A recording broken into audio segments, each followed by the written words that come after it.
Okay, I am out here. Took my kid to his music lesson, and I noticed something that I've noticed before, but haven't ever showed anyone before.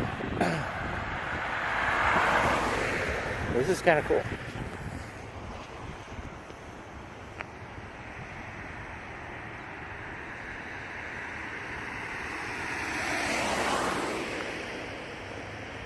So I hope you were able to see that. That was snag proof. They're the people that make frogs. They're pretty good frogs too. Sadly on this video I was unable to get sound, so I'm just going to go ahead and do a voiceover. What we're doing is making a punch rig utilizing a pre-made skirt that I bought, made by Z-Man. You can buy these at Bass Pro Shops, Cabela's, same thing, Tackle Warehouse, wherever. There are a lot of other skirts that you could use also, pre-made skirts that are made for spinnerbaits usually.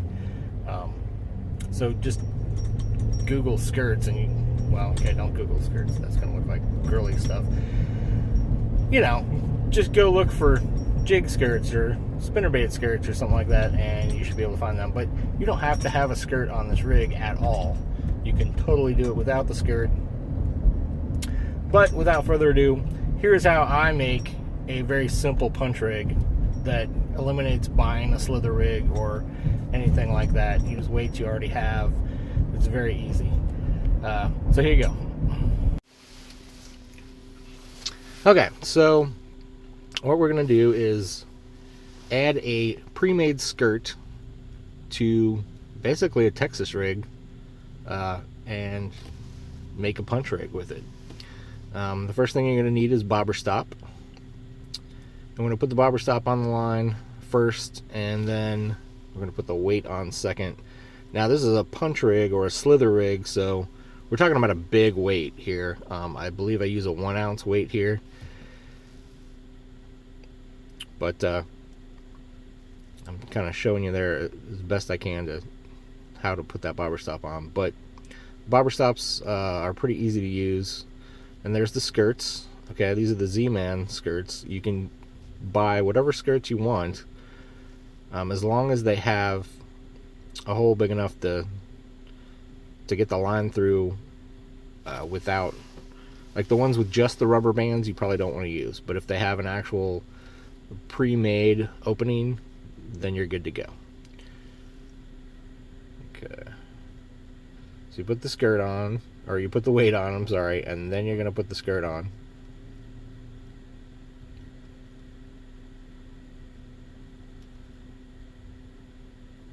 You can see you want the flat side at the top there.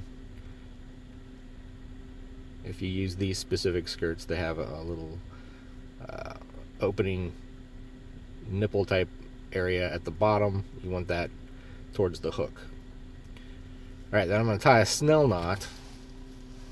And when you're using bigger weights, it's kind of important to tie a snell knot, and you want to make sure the first thing that you do is put that line through on the same side as the hook point, because you're going to want it to pull up that direction.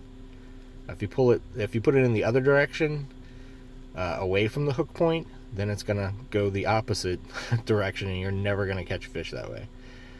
So it's very important that you do it that way. And tying the snell knot, there's plenty of videos out there on how to tie a snell knot. So once you have that, as you can see, that pops that hook up the correct direction in order to hook that fish. With those big weights, you almost have to use the snell knot. Excuse me. And I'm just using a Gene LaRue Who Daddy for an example on how to rig this. And you guys call this Texas rigged, and that's what it is. Where you turn that hook back around and implant it in the bottom of the bait there, and look how smooth that is.